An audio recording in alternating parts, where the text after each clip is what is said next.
Buenas tardes.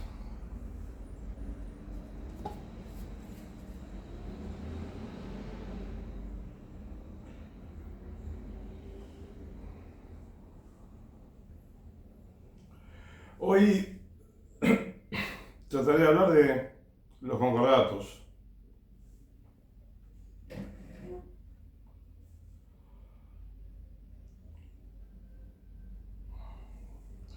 Los concordatos son acuerdos que se hacen entre los estados y la Santa Sede para regular las relaciones mutuas, ¿sí? El hecho de que haya un concordato entre un país y la Santa Sede no es tan imprescindible, por lo que me parece, ¿no? Todos los países no tienen concordato firmado con la Santa Sede. Son menos de la mitad de los países en el mundo, tengo entendido, que tienen acuerdos o concordatos firmados con la Santa Sede. Por ejemplo, los Estados Unidos creo que no tienen firmado un concordato, ni siquiera un acuerdo, ¿no?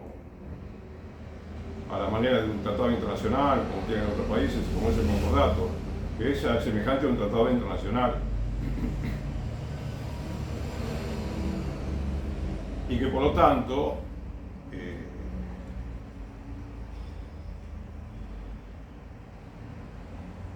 si un país quiere rescindir, por ejemplo, por decirlo así, ¿no? O derogar la presencia, digamos, de un concordato en la legislación de ese país, ¿no? Que digamos, lo una de una manera más jurídica con el Vaticano. Jurídica, bueno, en un sentido, porque es un buen acuerdo que compromete al Estado a cumplir con lo que se compromete, y la Iglesia también, supuestamente. Pero no parecen tener tanto sentido en la actualidad los concordatos, en mi opinión, porque era una cuestión que podía tener más importancia en la época de la Edad Media, ¿no? En los siglos, sí, hasta el siglo XIX, cuando no existían todavía los gobiernos democráticos. Aún así, bueno, con todas las democracias hubo, digamos, muchos acuerdos, pero justamente con más razón, cuando la Iglesia ya comenzó a separarse bien del Estado, y el Estado de la Iglesia, en el siglo XX, en alguna medida, digo, porque todavía había mucha relación no conveniente desde el punto de vista económico.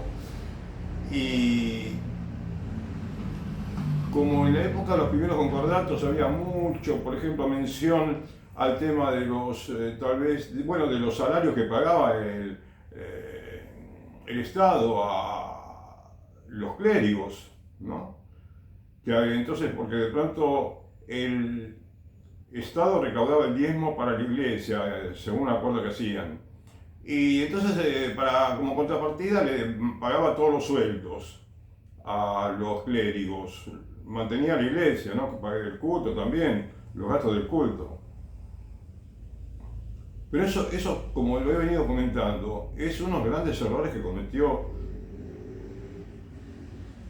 si se puede decir, ¿no? La Iglesia Católica con los estados, y los estados con la Iglesia Católica. Porque hubo, como estuve leyendo por aquí, ¿no? En una de las notas que leo respecto a este tema,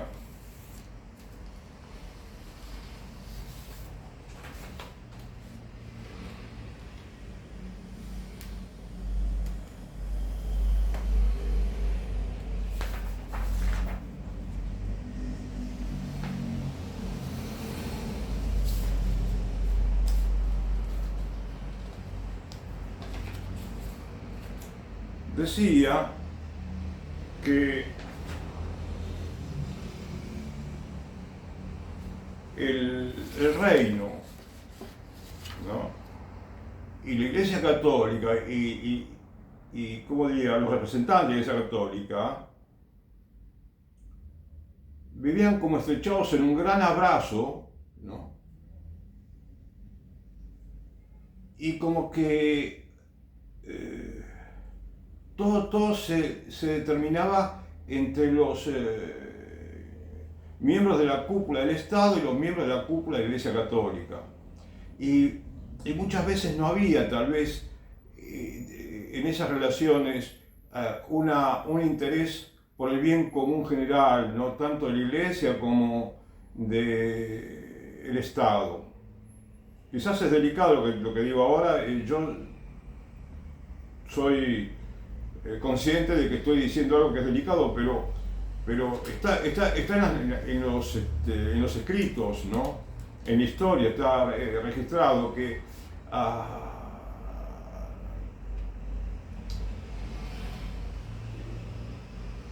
por ejemplo, con el tema de los diezmos, el diezmo era algo que no agradaba tanto a los campesinos, porque era como una especie de opresión, ¿no? Tenían que pagar los diezmos y quizás no recibían como contrapartida un servicio, ¿no? Digamos, más generoso, ¿no? de parte de la Iglesia Católica y también de parte del Estado, del rey, ¿no?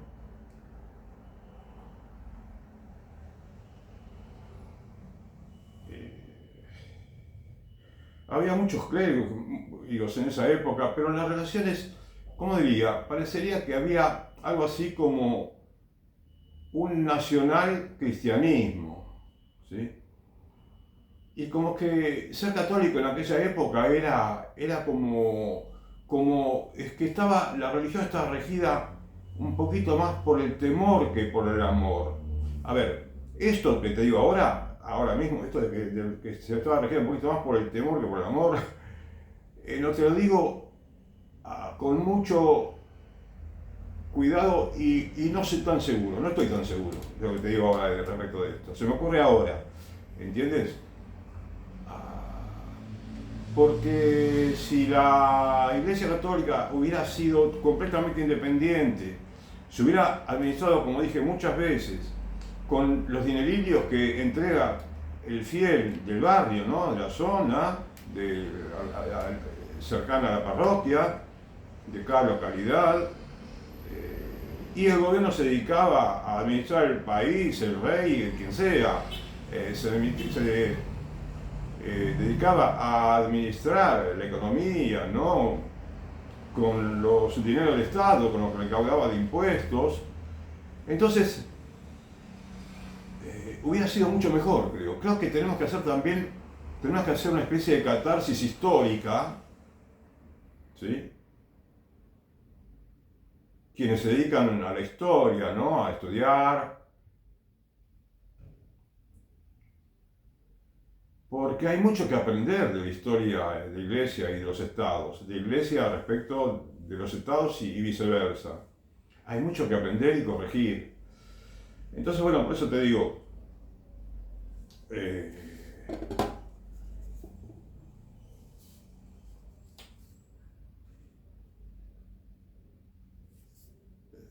es apasionante el tema, me parece a mí. Un ejemplo de cómo eran los concordatos antiguamente está en el concordato de España de 1851, que yo ya leí en vacación, ¿no? Leí que la cantidad de salario que se pagaba, tanto dinero para el arzobispo, el obispo, los canónigos, los capellanes, el ecónomo, sí, y muchos cargos más. Y eso se colocaba en el concordato, que no estaba para eso el concordato. El concordato se puede dividir en dos partes, los que se firmaron, la gran mayoría. Una en, bueno, ponerse de acuerdo en que es la iglesia, ¿no? Con el Estado respecto de cómo va a distribuir las diócesis en el país. ah, Se va a aclarar, se aclara muchas veces que la Iglesia Católica tiene la potestad de elegir a sus obispos, ¿no? Con libertad, aunque, pero muchas veces, como la Iglesia ofrecía, permitía, ¿no? Que intervenga en la elección del obispo el poder temporal, y entonces y concedía al mismo tiempo, como diría, y aceptaba, digamos, privilegios no económicos. Entonces, claro, tendría que haber tal vez un concordato para que, bueno, para que se tenga en cuenta todo ese pacto que se hizo, que no era tan bueno, ¿cierto?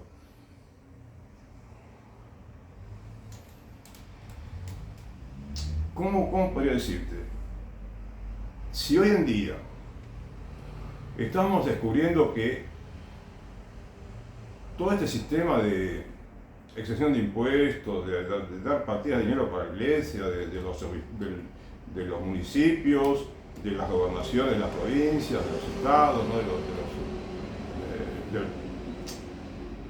Del gobierno central, no es, ya no está bien visto. Porque antes ni siquiera lo veían, es que la gente no entendía porque había mucha ignorancia, te repito. Y entonces parecía todo muy normal, muy natural que haya convenios de todo ese tipo que no eran nada buenos. Por eso estamos en un siglo XXI en el cual todavía no conocemos lo, lo más elemental de cómo debe estar administrada la Iglesia Católica en algunos aspectos. Por ejemplo, la parroquia.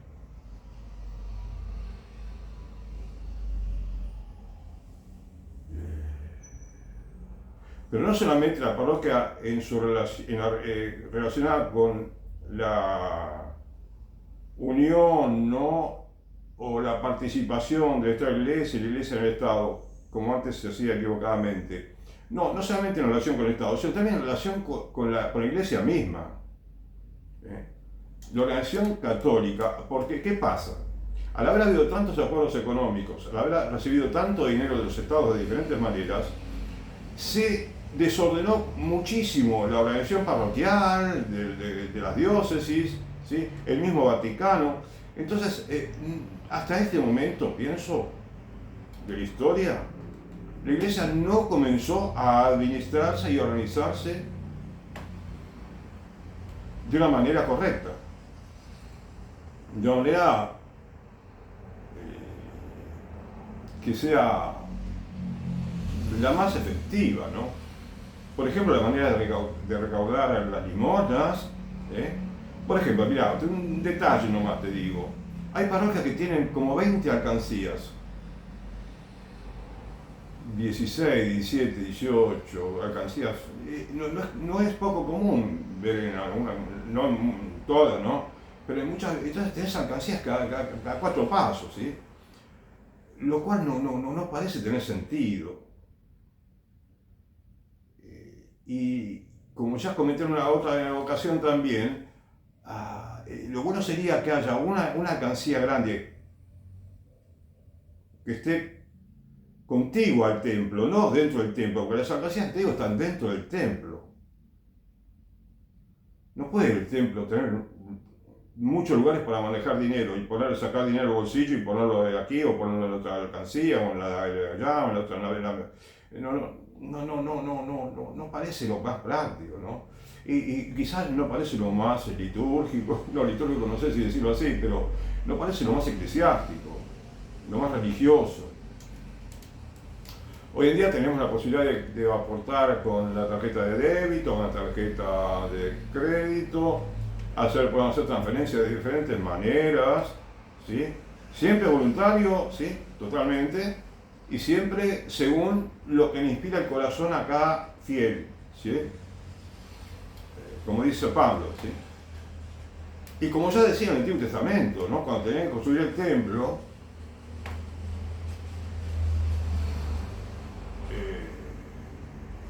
se le pedía a los fieles judíos, bueno, tenemos que construir el templo, les pedimos que traigan lo que puedan, ¿no? Que colaboren con lo que puedan. Y uno traía oro, otro traía plata, otro traía madera, otro traía, ponían, tenían ebanistas quizás que se ofrecían, tenían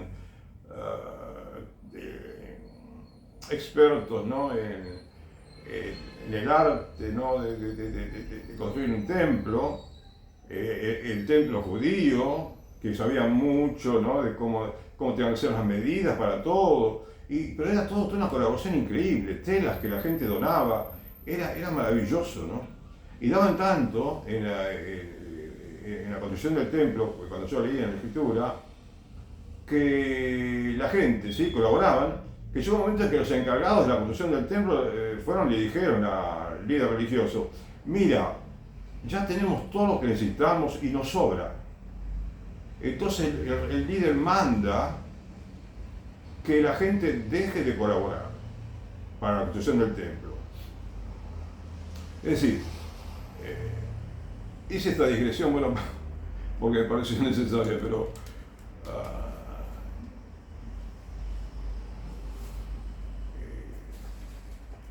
por eso te digo que no sé si te lo puedo explicar bien, ojalá, otro día quizás continúo con este tema y lo explico quizás mejor, pero me parece que después de haber leído algunos concordatos, de haber pensado un poquito el tema habida cuenta también de que estoy dedicándome a temas como, por ejemplo, bueno, los privilegios, ¿no? De la Iglesia Católica, que está recibiendo en muchos lugares del mundo y que están justamente incorporados a los concordatos, ¿sí? Bueno, me parece llegar a la conclusión de que el concordato, por una parte, el concordato no debería ser considerado un tratado internacional, ¿no? Y que por lo cual, entonces, para derogarlo, tendría que haber una sesión en la Cámara de los Legisladores, ¿no? En el Parlamento, y tendría, como tiene la misma importancia que el hecho de modificar la Constitución, por ejemplo, para reformar la Constitución, hacen falta, a ver, en Argentina hacen falta las 2/3 partes del voto de los legisladores, ¿no? De todos los legisladores, ¿sí? Igual que, por ejemplo, para hacer un juicio político al presidente, y en otros países, bueno, se necesita una mayoría de las 3/5 partes, que es parecido, pero es un poquito menos que se necesita, porque sería el 60%, ¿sí? De los votos de los legisladores. Digo, que no, como te digo, entonces el concordato no tiene que tener tanta importancia, porque no la tiene aparentemente, ¿no es cierto? Y es más, si no hubiera concordatos actualmente, si en el siglo XX no hubiera habido concordatos, creo que todo hubiera sido mucho mejor, hubiera ido todo mucho mejor en la Iglesia Católica, o por lo menos que los concordatos, si hubiera habido concordatos, por lo menos que no se haya hecho ninguna mención a beneficios económicos para la Iglesia Católica, o para la educación católica, ¿sí? O para decir que, por ejemplo, como podrías decir a un concordato, que a la Iglesia Católica de tal país se la considera sociedad, persona jurídica pública, ¿no? Y no persona jurídica privada, como es cualquier sociedad civil. Una sociedad religiosa es una sociedad privada, porque no es del gobierno. Si no es del gobierno, no es pública. Entonces, bien, porque fíjate que si estamos de acuerdo con que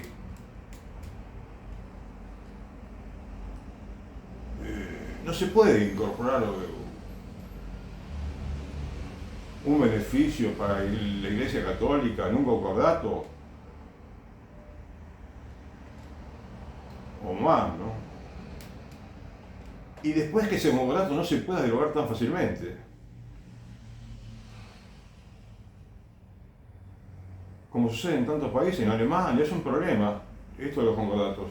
Un problema en Alemania, Italia, España. Es un problema muy grande. Para mí, por lo menos sí, en mi opinión es un gran problema. Polonia, podemos ir, Hungría, y una larga lista de países. eh,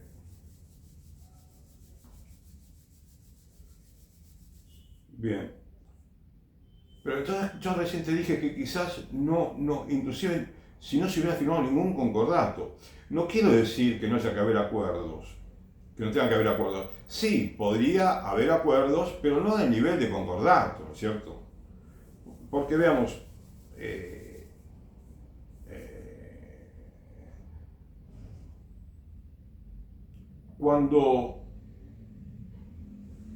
hablamos de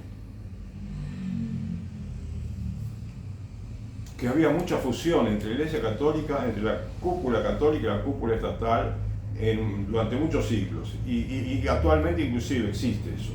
España es un ejemplo, me parece a mí, en el que aun cuando hay un gobierno socialista que siempre fue enemigo de los subsidios a la Iglesia Católica, hoy en día parece que no solamente no se preocupan, sino que los mantienen y hasta han otorgado algún beneficio que no se le concedía antes. Y entonces,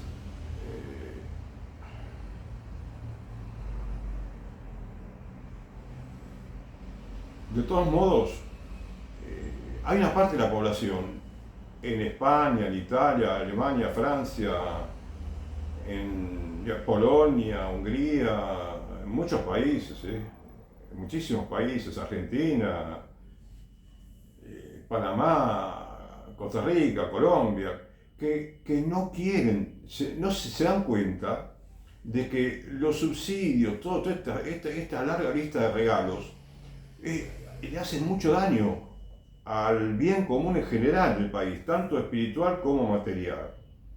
¿Sí? Se me ocurre que entonces, que por una parte ya no tiene sentido los concordatos, no tienen sentido. Ahora, yo lo que te pido es que lo pienses, esto que te digo, porque te puede resultar sorprendente, ¿no? Y quizás no te esperaba que yo te diga que los concordatos no convienen. Un acuerdo sí, te digo yo, ¿viste? También no todos se llaman concordatos, los acuerdos que se realizan con la Iglesia Católica, con la Santa Sede, la Iglesia de cada país, sino que también se los llama acuerdos, ¿no? Pero es lo mismo, si es un acuerdo internacional, sí, también es lo mismo que si fuera un concordato, porque todo lo que se coloca en un acuerdo se establece, se pacta, se negocia. Bueno, es como un tratado internacional y es un problemón, me parece a mí.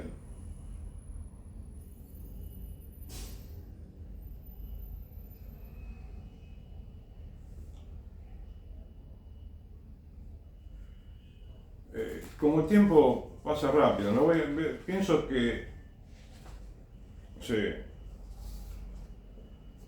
quizás esto sí, tendré que dejar otra vez también para continuar otro día. Pero bueno, te leo un poquito el concordato de Portugal, ¿sí? Un poquito la historia de algunos concordatos, si puedo. Bueno, el concordato de Portugal, 2004, creo que fue el último que se firmó, dice, fue confirmado en secreto por el Vaticano y, bueno, por supuesto, las autoridades de Portugal. En secreto. Esta es otra característica que tienen los concordatos. Es como que no se buscaba la publicidad. Hasta que no estaba firmado y quizás incorporado a la Constitución, como que no se hablaba, ¿no? Pero bueno, incorporar a la Constitución en algunos países, ¿no? Como que, a ver, que todo esto, lo cual sería, sí, es otro tema para hablarlo. No digo que todos los países, en España, por ejemplo, fue un poco concomitante, ¿no? El hecho de firmar el acuerdo e incorporar algunas cosas en la Constitución, algo así, ¿no? De 1979, creo que 78. Pero dejémonos que el tema de la Constitución, que también es un tema que habría que otro día ver si lo puedo explicar. Acá lo fundamental es que hay temas que no pueden estar en la Constitución y no pueden estar en un concordato. Entonces, esto es un comentario que te digo, ¿no? Lo que leo de Portugal. Entonces, fue firmado en secreto.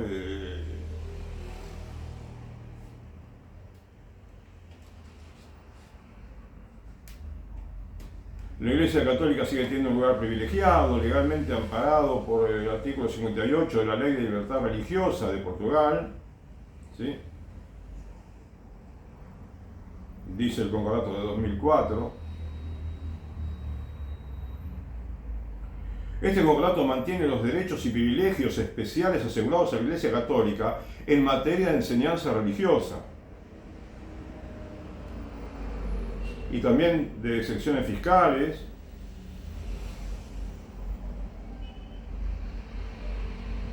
Y bueno, acá cuenta también este comentario que el gobierno agradeció públicamente al Vaticano y a los obispos portugueses por esta concesión temporal, ¿no? Que se le hizo por una otra cuestión que ahora no viene al caso mencionarla. Entonces la Santa Sede dice, acá comienza el concordato, yo te leo el concordato ahora, algunas partes. Reconociendo que la Iglesia Católica y el Estado son, cada uno y separadamente, autónomos e independientes, y teniendo en cuenta los profundos cambios históricos, etc., en beneficio del bien común, dice, y el deber de construir una sociedad que promueva la dignidad del hombre, la justicia y la paz.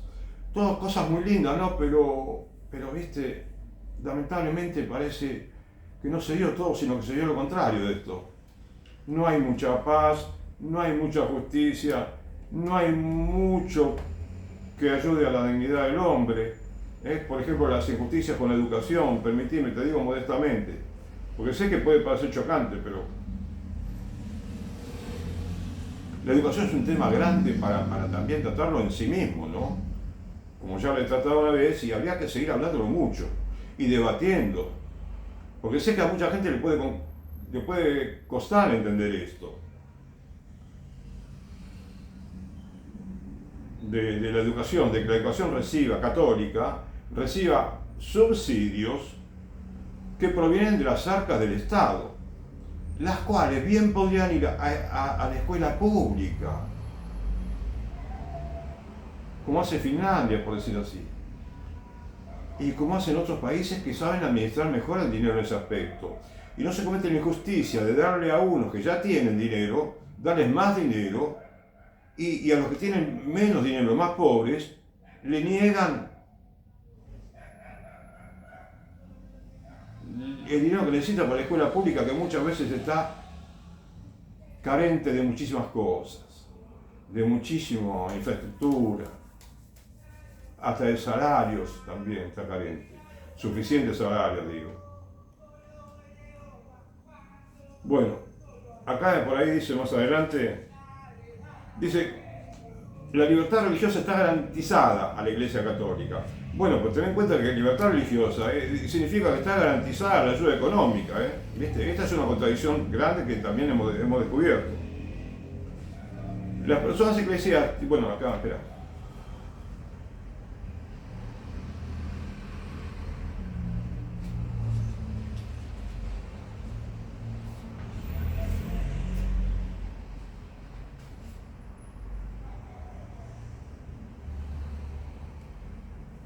Entonces, garantiza el Estado las condiciones necesarias para asegurar, en los términos de la legislación portuguesa, la enseñanza de la religión y de la moral católica. en las instituciones públicas de enseñanza secundaria sin ninguna forma de discriminación. Bueno, la discriminación es otro tema que es inherente a la situación que se está dando con respecto al privilegio, ¿no es cierto? Claro, está bien la idea, no quieren discriminar a nadie, pero de hecho, si en una escuela pública, suponete, 6 de cada 10 niños escuchan la clase de religión y otros 4 no tienen otra cosa que, bueno, que esperar en el patio o digamos, o dedicarse a estudiar moral o otro tema, es como que parece, ya no es muy agradable, no parece que tenga que ser así la escuela, ¿no? Porque supongamos que vengan 3 religiones solamente que pretendan que se le dé la religión judía, la religión protestante también. Bueno, entonces para ser justos deberían tener un profesor también esos chicos. No parece la escuela católica, la escuela pública, no parece ser el lugar ideal para realizar este tipo de enseñanza católica. Y mucho menos que los profesores de religión católica en las escuelas públicas de cualquier país, que sean pagados por el Estado, son elegidos por el obispo y pagados por el Estado. Y ese esquema, elegidos por el obispo, pagados por el Estado, que tienen que recibir, y lo colocaron en el concordato muchas veces. Entonces, como ves, es una especie de ¿cómo te diría? Modus operandi, por así, pero en buen sentido, te digo, lo habrán querido hacer, y no funciona mucho, no funciona porque, como te digo, el apóstol nato es el obispo, el sacerdote, el diácono, el laico bien formado, las monjas.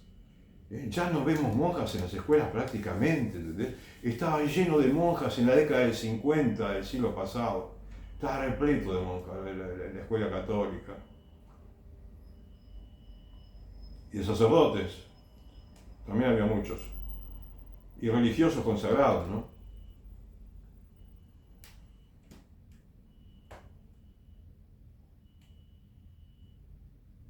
Bueno, acá, como te dije, los profesores de religión, esto está en el concordato de Portugal, los profesores de religión y moral católica serán nombrados o tomados mediante contratos de trabajo, y bueno, que son elegidos por el obispo, ¿no? Acá lo dice por allí también.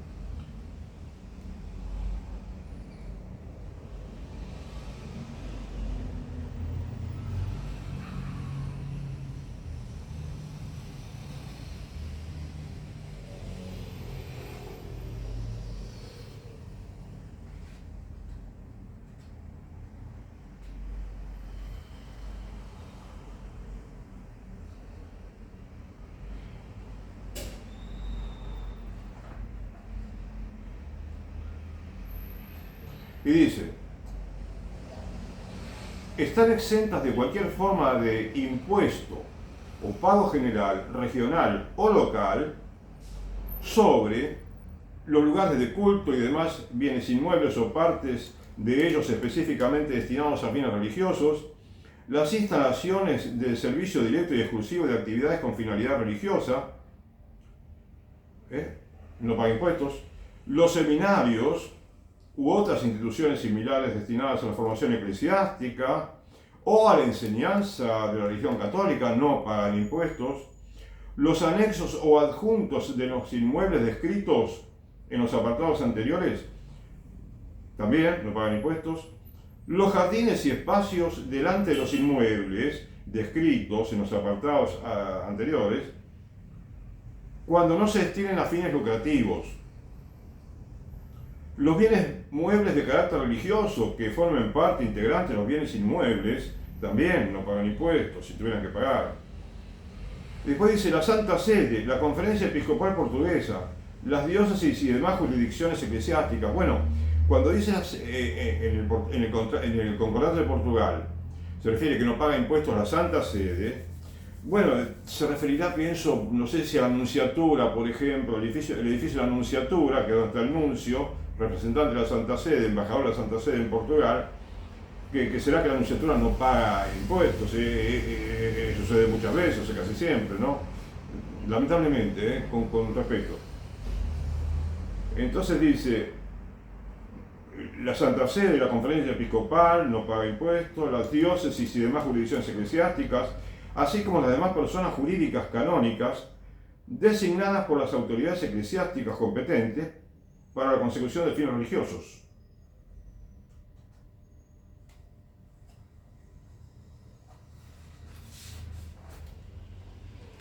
También están exentas del impuesto del timbre y de todos los impuestos relativos a la transmisión de bienes. Bueno, ves, acá dice impuesto de timbre. El impuesto de timbre quizás no es mucho dinero, pero es como que es increíble. Casi todo está imbuido por la exención de impuestos, parecería. Entonces, y dice, y de todos los impuestos relativos a la transmisión de bienes que puedan afectar las grandes adquisiciones de bienes inmuebles, también no pagan impuestos. Si el común de los ciudadanos, todos los ciudadanos tienen que pagar, bueno, la iglesia no paga. Entonces, a las grandes adquisiciones de bienes inmuebles, como digo, a cualquier adquisición hecha a título gratuito, ¿sí? Lo que la gente dona gratuitamente, un legado, no sé, me imagino, bueno, no paga ningún tipo de impuestos. Después dice,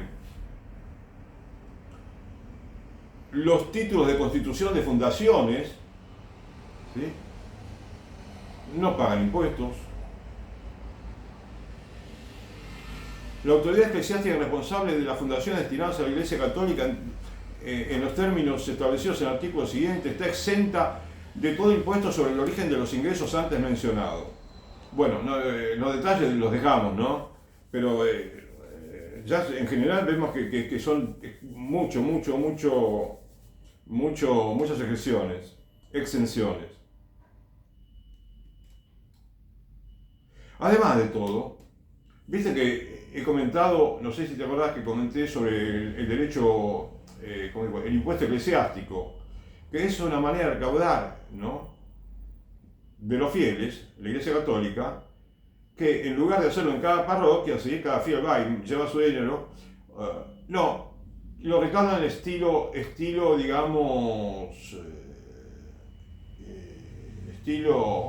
la empresa de teléfonos, que te debita todos los meses, ¿sí? Y bueno, acá es una parte de los impuestos a la renta lo que le debitan, pero bueno, todo ese dinero que debita a gente de todo el país, a quienes aportan, los que pagan el impuesto a la renta, bueno, le sacan una partecita de esos impuestos y todo se junta y se deriva a la conferencia episcopal en algún país, que generalmente sí, en la conferencia episcopal, tengo entendido, ¿no? Se centraliza en el grupo de obispos.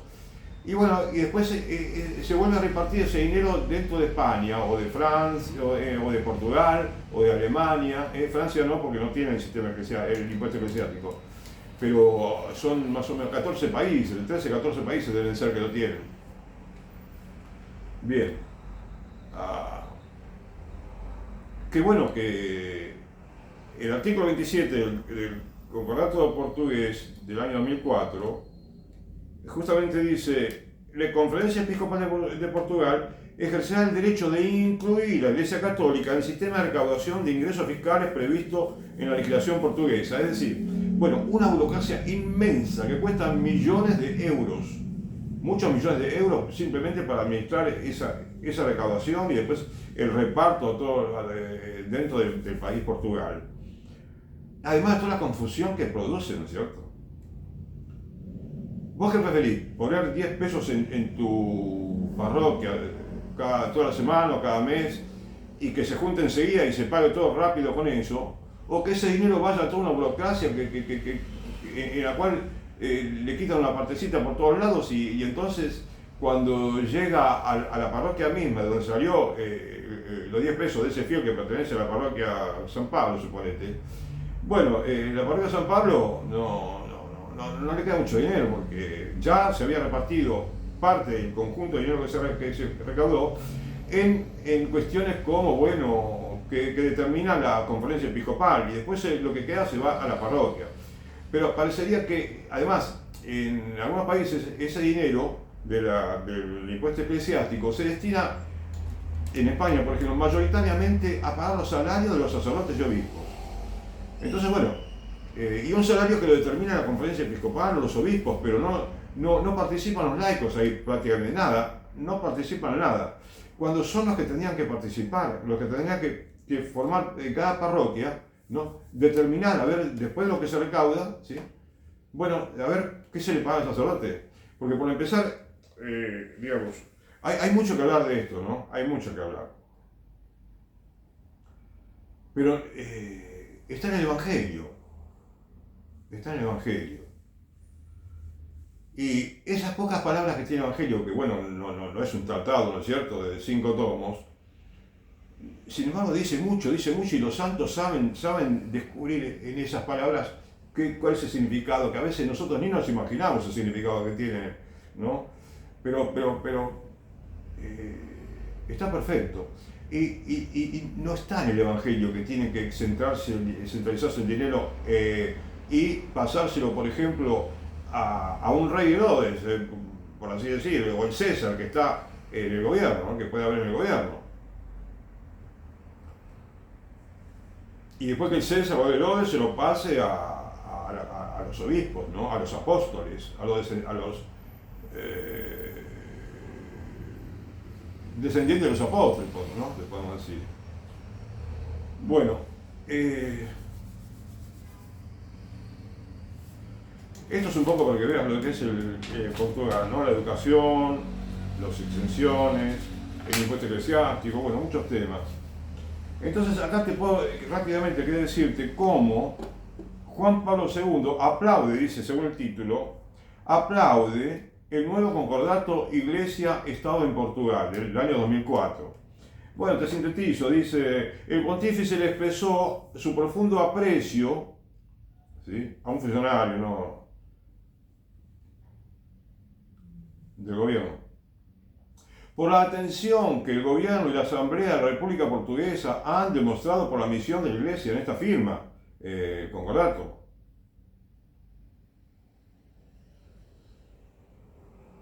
¿Sí?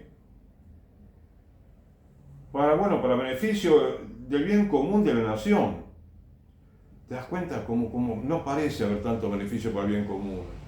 Porque no es la manera, es mucho menos que lo ideal, ¿sí?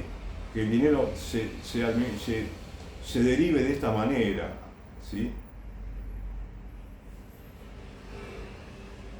Y que la Iglesia nos pague los impuestos, porque ya lo comenté, ¿no? Y ojalá que un día, digamos, se pueda debatir esto. No tanto que te lo diga yo, sino que se debata, ¿no? Y hay mucha gente que puede participar, hay muchos ciudadanos, ¿sí?, llamados comunes, que son mucho más sabios que muchos gobernantes, muchas veces, que pueden opinar y pueden aportar muchísimo.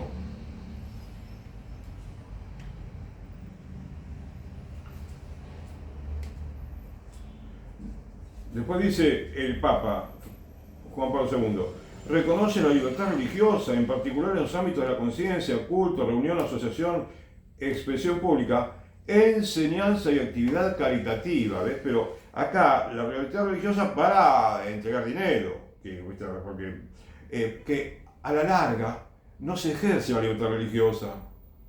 Es como que nos la negamos a nosotros mismos los católicos, por el hecho de que al recibir mucha gente que no es católica, ¿no?, por el hecho de que recibe subsidio, entonces está comprometida a recibir todo tipo de personas. Y bueno, pues así están las cosas, así van las cosas.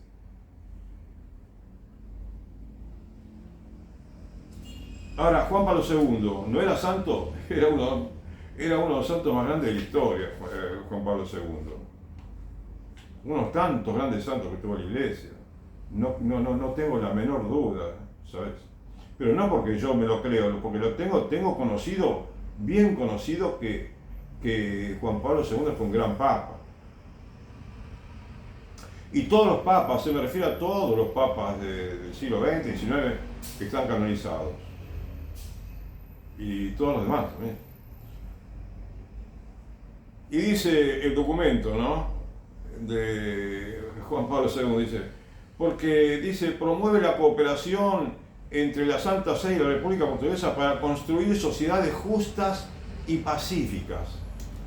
Bueno, con mucha modestia, quiero decirte, que podríamos tener una sociedad más pacífica si no había concordatos, y una sociedad más justa si no tuviéramos la enseñanza católica que tenemos actualmente. Y si el dinero del Estado fuera para ser utilizado en el Estado, en las instituciones públicas del Estado, las escuelas públicas, la secundaria pública, la universidad pública, el hospital público. Bien, esto con respecto a Portugal, ¿sí?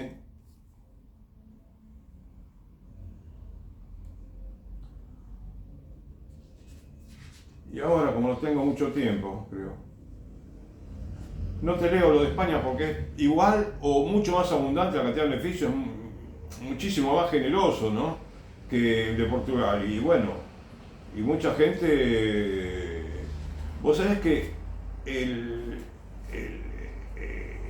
los concordatos podrían haber sido impugnados por muchos ciudadanos o fieles católicos, ¿no?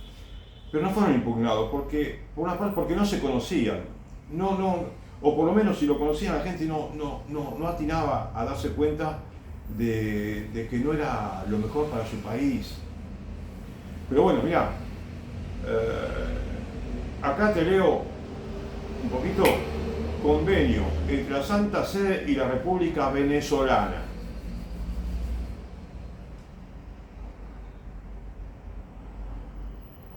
La Santa Sede, bla bla bla bla bla, dice que bueno, la religión católica es la religión de la mayoría de los venezolanos y el deseo de que todas las cuestiones de interés común sean arregladas cuanto antes de una manera completa y conveniente.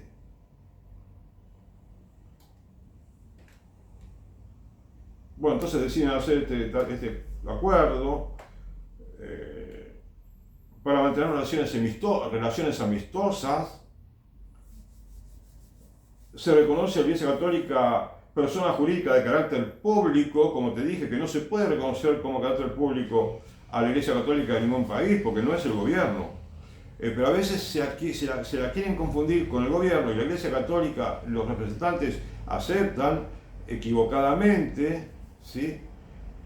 Y bueno, y entonces se producen los inconvenientes que se producen, que se produjeron, que se producen y se podrían llegar a producir.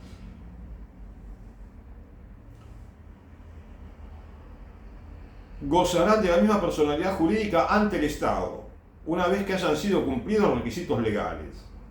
¿No? Continúa diciendo, voy salteando un poquito el texto.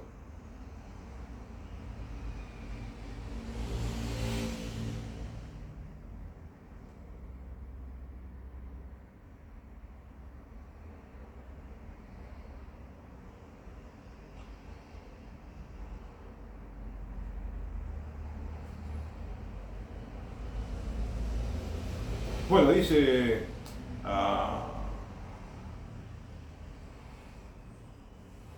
el gobierno de Venezuela, ¿sí?, dentro de sus posibilidades fiscales, continuará destinando un capítulo del presupuesto, dinero, mucho dinero, que seguirá llamándose asignaciones eclesiásticas, para el decoroso sostenimiento de los obispos, vicarios generales y cabildos eclesiásticos.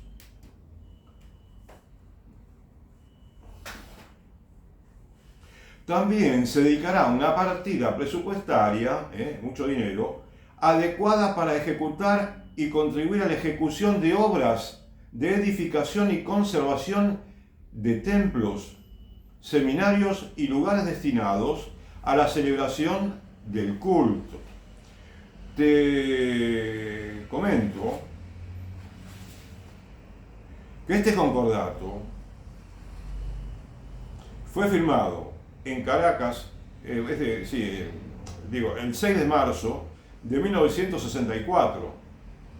Y tengo entendido que es el último concordato, porque a veces hay a ver, se puso alguna confusión por el hecho de que de pronto capaz que a los 3 años podía haber un nuevo acuerdo que cambia unos artículos o no. Pero bueno, yo te leo esto. Si cambió, me parece que no, pero te lo comento en otro momento. Pero lo que está ahora es un poco triste, ¿no te parece?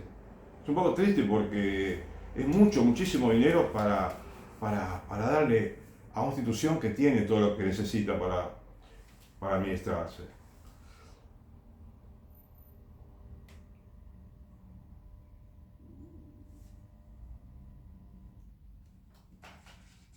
Continuará prestando especial apoyo y protección a las misiones católicas.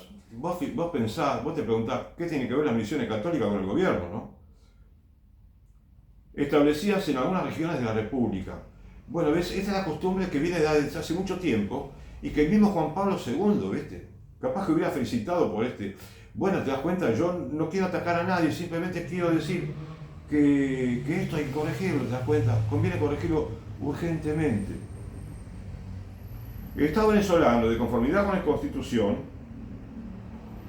reconoce el derecho de organización de los ciudadanos católicos para promover la difusión y actuación de los principios de la fe y moral católicas mediante las asociaciones de acción católica, la acción católica, dependientes de la actividad de la autoridad eclesiástica, las cuales se mantendrán siempre fuera de todo partido político. Bueno, ves acá como que está diciéndole a la acción católica que se mantenga separada de todo partido político. Está bien, es decir, en algún aspecto estaría bien, pero si un miembro de la acción católica quisiera participar en un partido político y se comporta decorosamente y decentemente, se me ocurre que no debería haber ningún problema. Entonces, para promover, dice, la difusión y actuación, lo que pasa es que acá es posible que esto se traduzca en alguna ayuda económica. En Italia tuvieron una ayuda económica, la acción católica, lo cual me pareció mal, ¿sabes? Por más que yo amo profundamente la acción católica.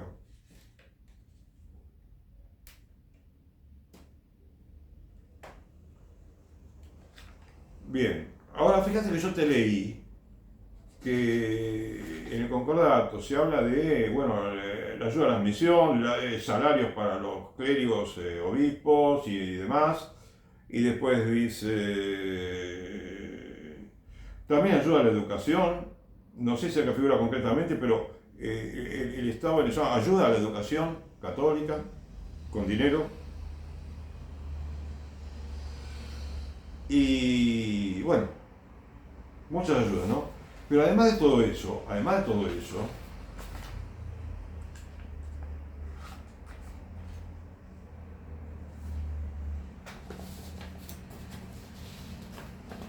fíjate cómo, por ejemplo, ahora en la época de Maduro,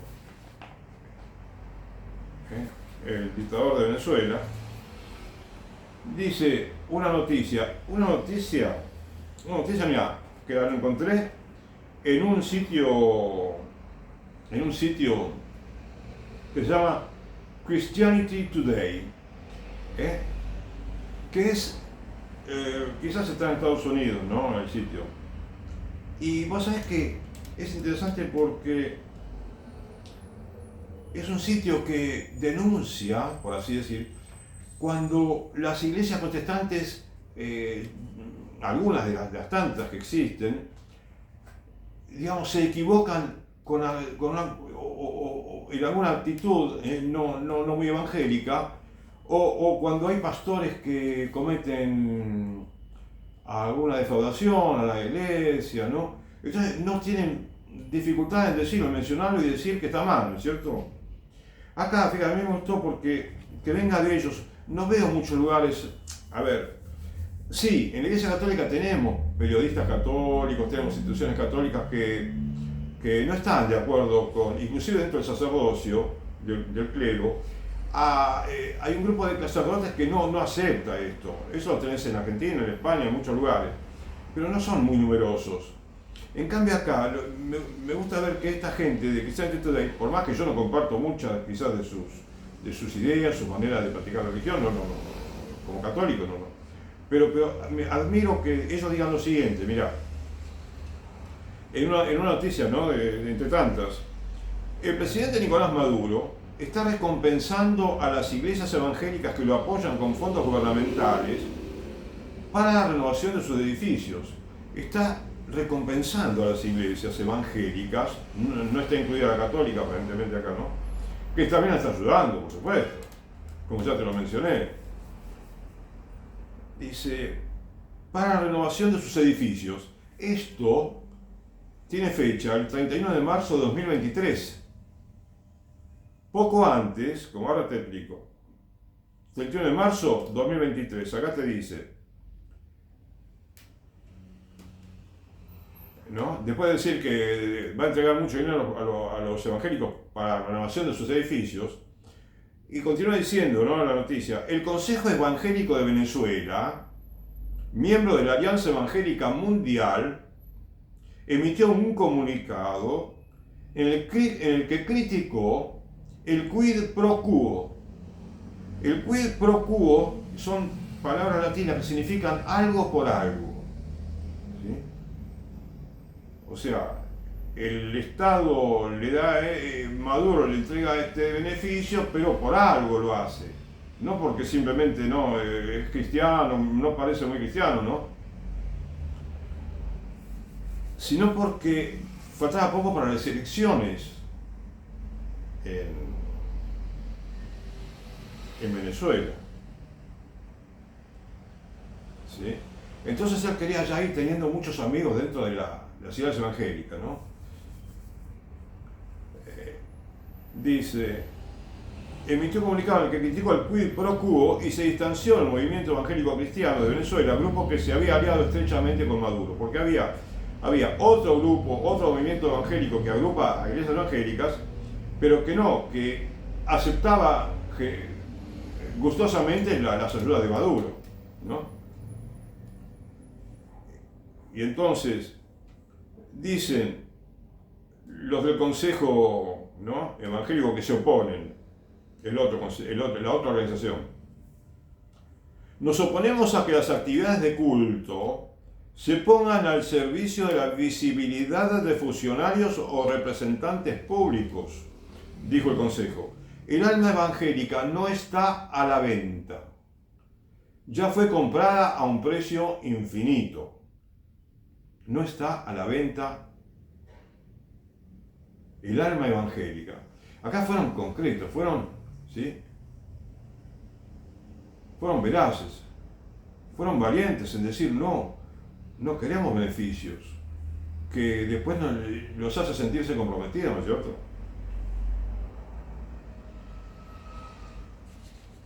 Y en otra noticia dice, esto ya era bastante tiempo antes de las elecciones, pero siempre los motivos son demagógicos, ¿viste? Son motivos demagógicos. Acá tengo otra nota que dice, Maduro anuncia un plan para bajar impuestos a las iglesias y entregarles más equipamiento, ¿sí? Fecha de la nota, marzo de 2024.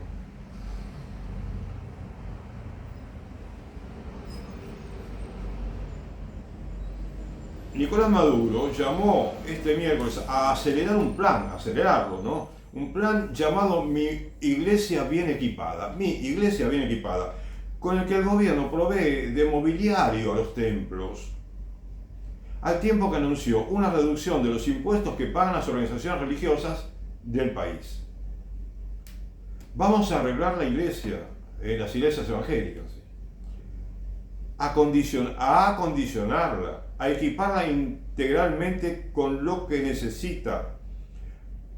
Trabajo para la oración, dijo Maduro, durante un encuentro con líderes de iglesias cristianas en el estado Carabobo. El mandatario indicó que se disminuirá el valor de las tasas para quien quiera constituir una iglesia, dice. Se promoverá un acuerdo con alcaldes, gobernadores, que permita reducir el cobro de impuestos.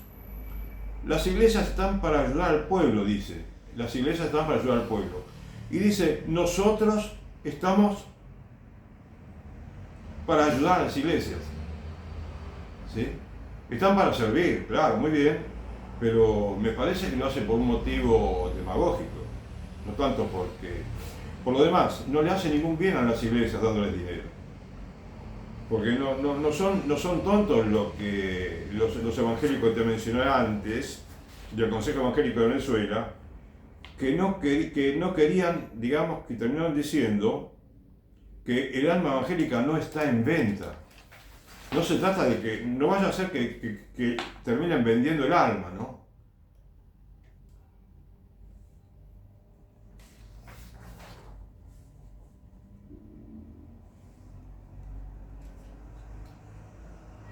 Además, aprobó decretar mayo, me parece que fue Nicolás Maduro, porque es increíble. Dice que decretó el mes de mayo como el mes de la familia cristiana. Tan maltratada, ¿no? Por el gobierno en Venezuela. El mes de la familia cristiana.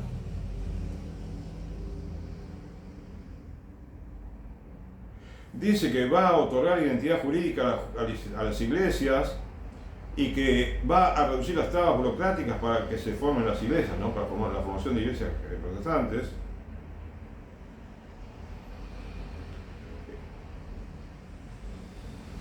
Y además, Nicolás Maduro dijo que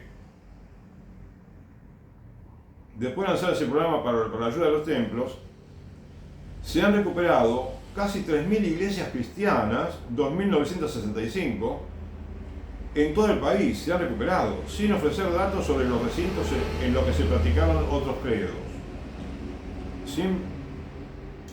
Pero no ofreció datos, dice, sobre los recintos, o sea, en los cuales se practican esos credos, porque no son, digamos, templos como las basílicas, no, muchas veces son templos sencillitos.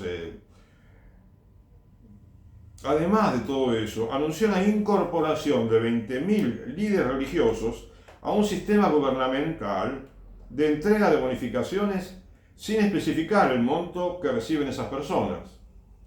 O sea, dinero por todos lados, ¿sí? Mientras tanto, Venezuela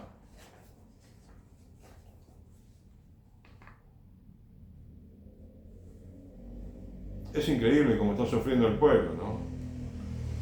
Y cómo están haciendo sufrir a los líderes también de Venezuela.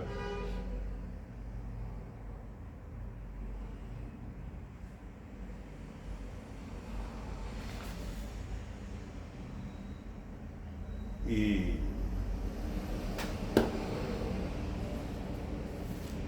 vos sabés que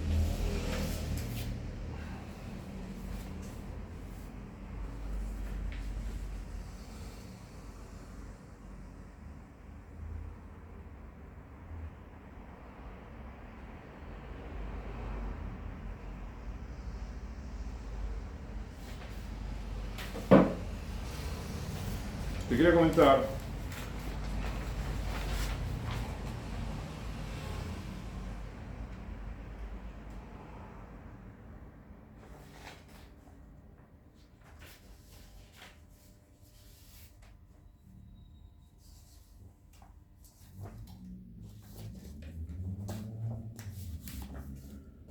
respecto de España, por ejemplo, ¿no? En España, un segundito.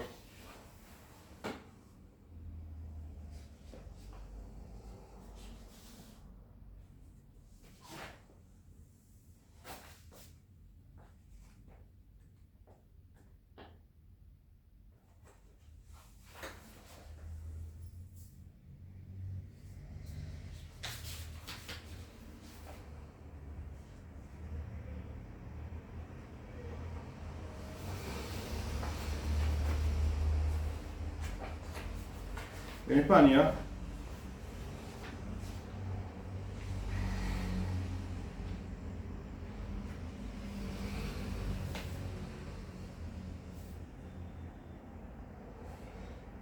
en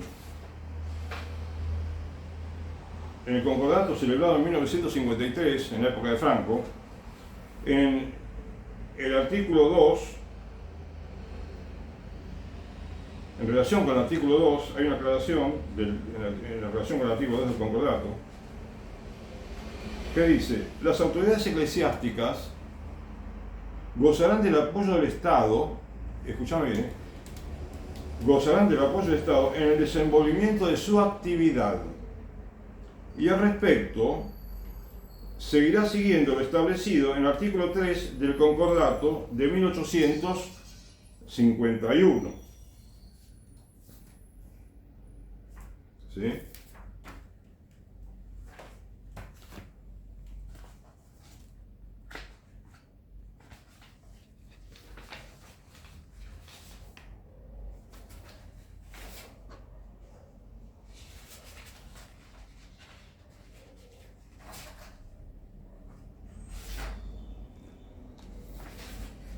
Bueno, en ese concordato de 1851 dice justamente también, se refiere a que el Estado va a apoyar a la Iglesia Católica y como que la va a proteger contra todas las insidias que puedan recibir los obispos, los sacerdotes, contra todas las, digamos, contradicciones que pueda haber contra ellos. O sea, que va a proteger a la Iglesia Católica a la manera digamos, de un Estado, no, digamos, ¿cómo diría? Porque una cosa es proteger, supongamos,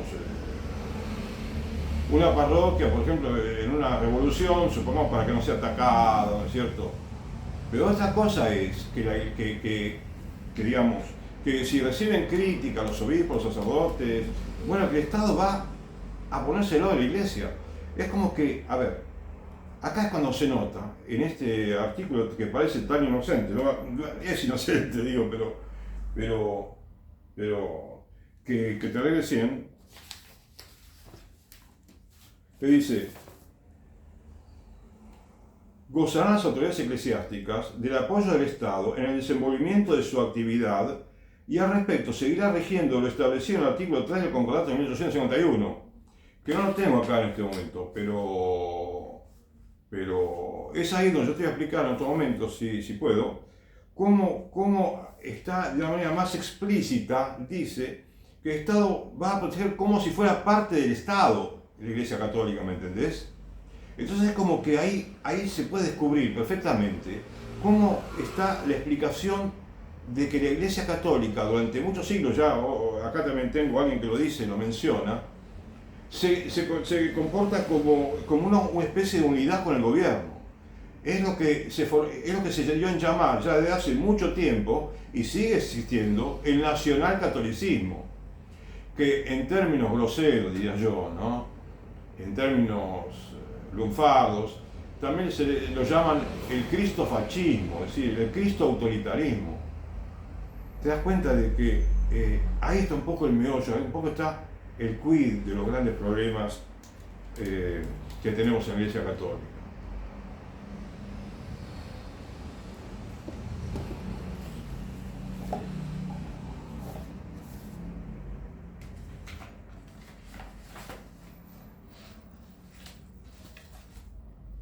Mirá, yo te quería comentar también que para que veas cómo las constituciones también hay que reformarlas, hay que cambiar muchas constituciones. Fíjate, en 1845 se promulgó en España la Constitución de ese año. Dice, artículo 11, la religión de la nación española es la católica, apostólica romana. El Estado se obliga a mantener el culto y sus ministros. ¿Sí? Bueno, acá esto no es un intercambio, tengo entendido, con que el Estado recaude los diezmos. Aún así, aún cuando fuera así, digo, esto es insólito, ¿viste? No puede suceder esto. Que el Estado se obliga a mantener el culto y sus ministros. Permíteme que te comente algo también a colación de lo que dice acá. En una ocasión estuve leyendo a libros de historia un poco antiguos donde se explicaba cómo era la vida de la iglesia en la colonia, en la época de la colonia. Y por allí decía, ¿no?, que el clero español era un poquito más responsable que el clero criollo, y que dentro del clero criollo había un poco de, no sé, holgazanería, ¿no?, pereza, ¿no? Había. Y una vida un poquito disipada, porque no en algunos lugares. Y bueno, eso quizás tiene relación con esto de acá. Porque es como que la iglesia, los clérigos, al no estar entrelazados con todos los laicos de la parroquia, en una parroquia, o en un obispado, ¿no? Si la relación del obispado con los sacerdotes de cada parroquia de la diócesis y con los laicos no está bien ¿cómo te diría?, intercomunicada, ¿no? Cada digamos, partecita de la Iglesia Católica, el obispado, la parroquia, los sacerdotes con los laicos, porque parecería que parecen, ¿cómo te digo?, compartimentos estancos parecen. Parecería de pronto que el obispo está allí en su vida, el sacerdote en la parroquia, y hay trabajo con los laicos, pero no hay mucho trabajo con los laicos, ¿sí? En la misa tiene que haber trabajo, pero parecería que tenés en una parroquia 20 ministros de Eucaristía que no tienen que obrar como ministros de Eucaristía, no tienen que tocar la Eucaristía a los laicos. Y bueno, no tenés asociaciones católicas, no tenés formación de los niños, juventud, faltarían, sí, como te digo, formación teológica. Pero bueno, fíjate, mira, continúo con esto. Acá dice en la Constitución de 1845, la potestad de hacer las leyes reside en las Cortes con el rey. O sea que el rey ahí, si quería, vetar todo lo que quería, lo vetaba, ¿no? Pero para que lleguen al rey las leyes, no van a pasar por gente, digamos, de pocos recursos, aunque sea muy culta, ¿no? Capaz que hay gente culta que no puede participar. ¿Por qué? Te digo, mira, porque para la Cámara de Senadores no hay tantos requisitos, ¿sí? Se puede, a ver, está por acá la Cámara de Senadores, la Cámara de Diputados, quiero decir, dice.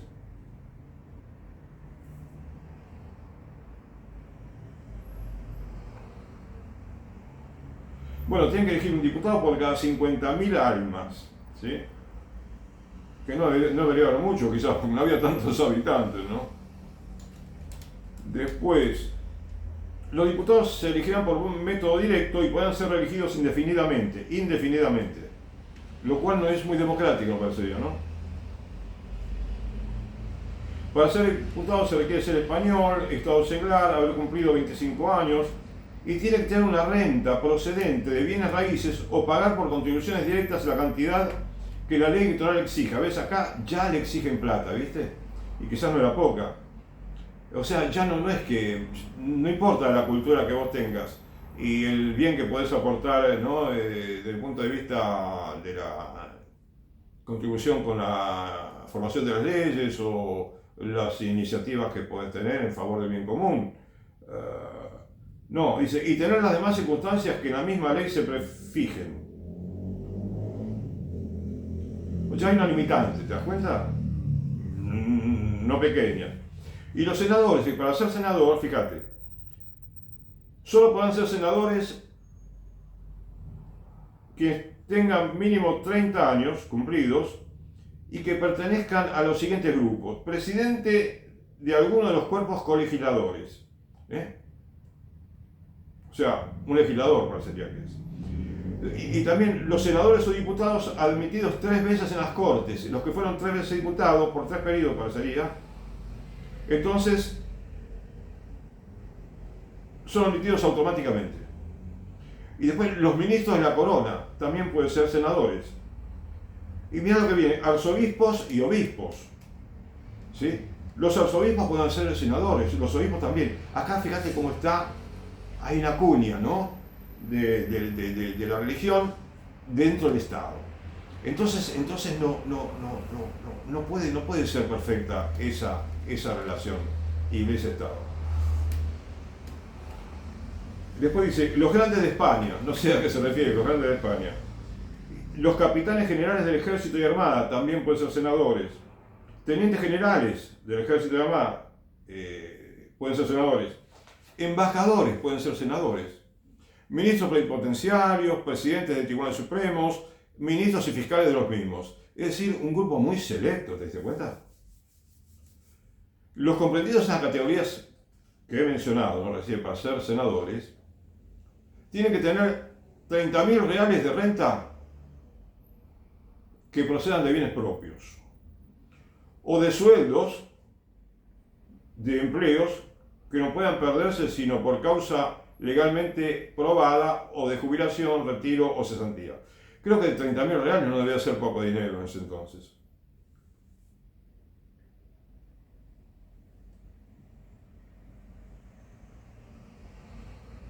No, pero espera. No, porque siguen los requisitos. Los que tienen título de Castilla, que disfruten de 60.000 reales de renta.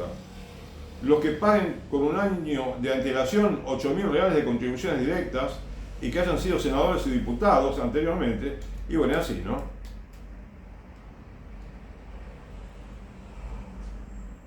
No, simplemente para que tengas una idea de que parecería que hay una concentración de poder muy grande en las principales autoridades estatales y en las principales autoridades religiosas. Pero un poder que podría ser estatal, temporal también para la religión católica. O sea, ¿cómo te puedo explicar? A ver, yo te digo algo, esto ahora lo que te menciono, no estoy muy seguro, te lo aclaro cuando estoy muy seguro de lo que digo. Pero vos sabés que me quedé pensando una vez que leí, ¿no? Que en mitad del siglo XIX, si no me equivoco, España era muy pobre, muy pobre. ¿Sí? A finales del siglo XIX, principios del siglo XX también, creo que era muy pobre España. Bien. Y sin embargo, las monarquías en España, en Francia, ¿viste? Como sabemos, la Revolución Francesa, eh, otros países, en Rusia también se dio.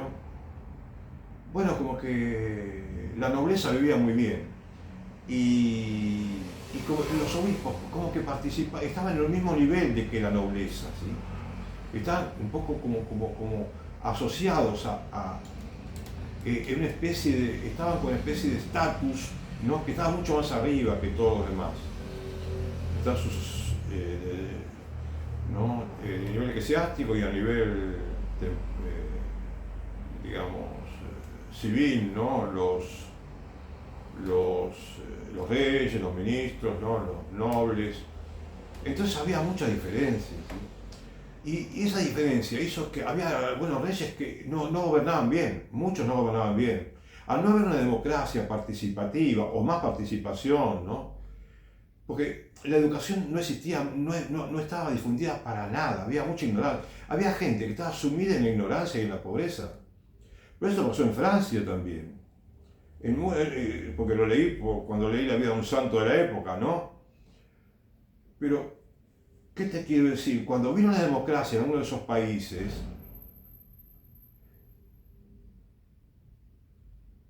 bueno, que leí la historia, pude notar cómo el país empezó, cómo la pobreza dejó de ser tanta, empezaron a mejorar, empezaron a modernizarse, y pasó lo que no pasó en 100 años anteriores, cuando era un rey que no le importaba mucho el pueblo, aparentemente. Y entonces el pueblo sufría muchísimo, había hambre en muchos lugares. Cuando los campesinos sufrían mucho también porque lo pasaban mal, no tenían suficiente ayuda, ¿no?, del gobierno, en lo que, digamos, o por lo menos le cobraban muchos impuestos quizás. Y entonces, bueno, que no, por eso en algunos países de Europa se retrasó el desarrollo económico, hasta que vino la democracia. Y con la democracia vino también muchísimos inconvenientes, pero hay un inconveniente que es radical, que es el principal de todo, me parece. Cuando la población no tiene formación religiosa,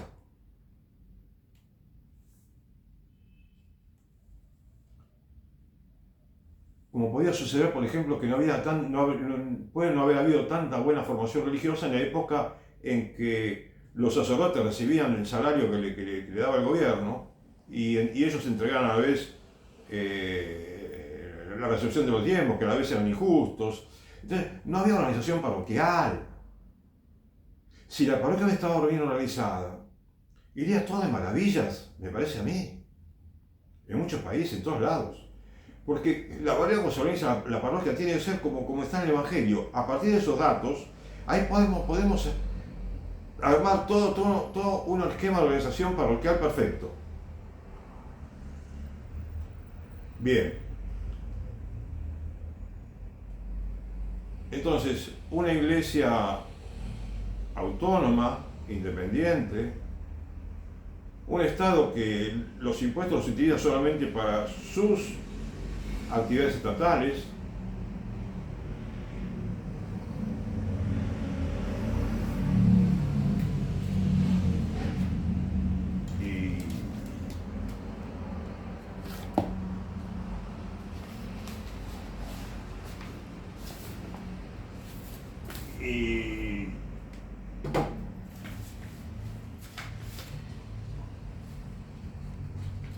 y entonces no solamente cambiarán los países, cambiará el mundo.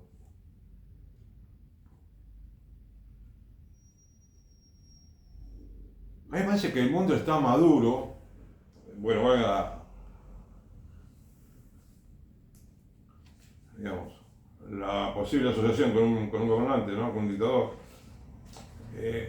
El mundo va a estar maduro, ya está maduro, digo yo, me parece a mí, para que surja una iglesia esplendorosa, muy santa.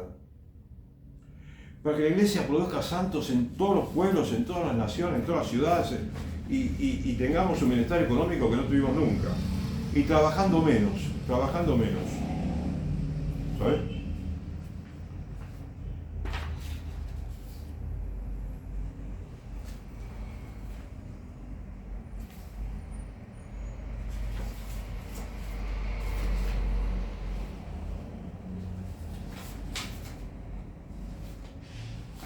Vos sabés que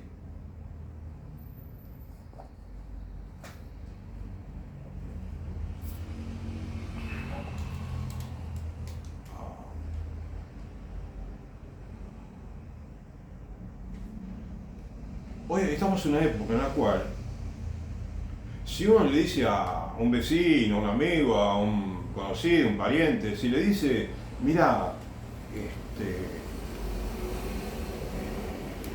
todo eso relacionado con el LGBTI, no sé cuánto más, o la paridad de género, o la ideología de género, entonces está muy mal. Y bueno, capaz que te dice, sí, pero los tiempos cambiaron, ¿viste? Cambió el tiempo, ya no es como antes, o sea. Entonces, si vos empezás a decir, bueno, esto está mal, esto está equivocado, aquello también, y aquello, y lo otro, y muchas cosas que va. ¿No? Y hay silencio por parte de muchos líderes que podrían hablar. Y quiere decir que está difícil el asunto, está muy jodido todo, muy embromado.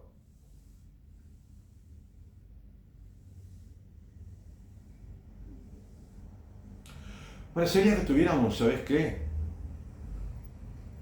Una iglesia vacante. Es decir, como que la iglesia necesitamos, como nunca la iglesia católica, pero por motivos que yo no entiendo bien. Hay mucho silencio. Y sin embargo el mal avanza en Venezuela, Nicaragua, Cuba, en los países de Medio Oriente, todos, en países grandes que son belicosos, que están deseando la guerra y tienen armas increíblemente letales.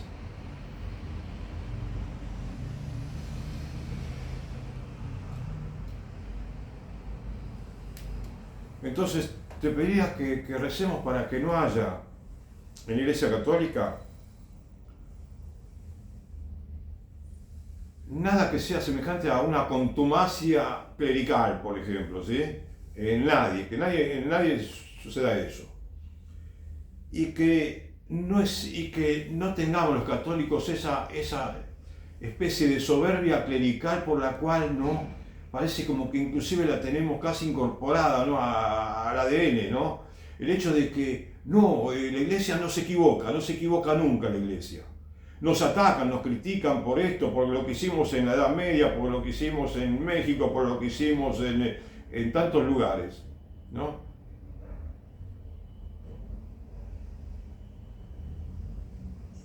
Y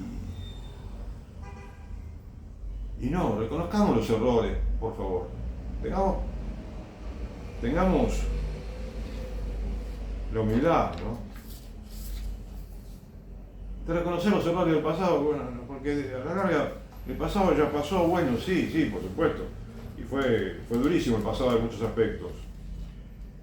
Pero tenemos que reconocer los pecados, los errores, quiero decir. Y si hay pecados también. Para que un día también los hombres laicos, también los que no creen, se arrepientan.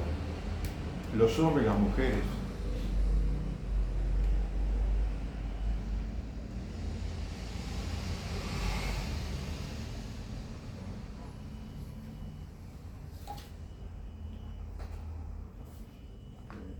Y en este siglo quizás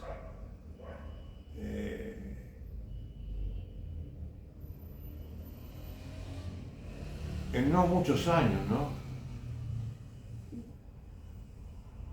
Tendremos un mundo realmente mejor. Y podemos decir que somos felices aquí en la Argentina y también en el cielo. Todos. Bueno, gracias por escucharme. Yo hoy no sé si estuve bien organizado en los temas que mencioné, ¿no? Porque son muchas cosas que quise abarcar y quizás no pude expresarme bien.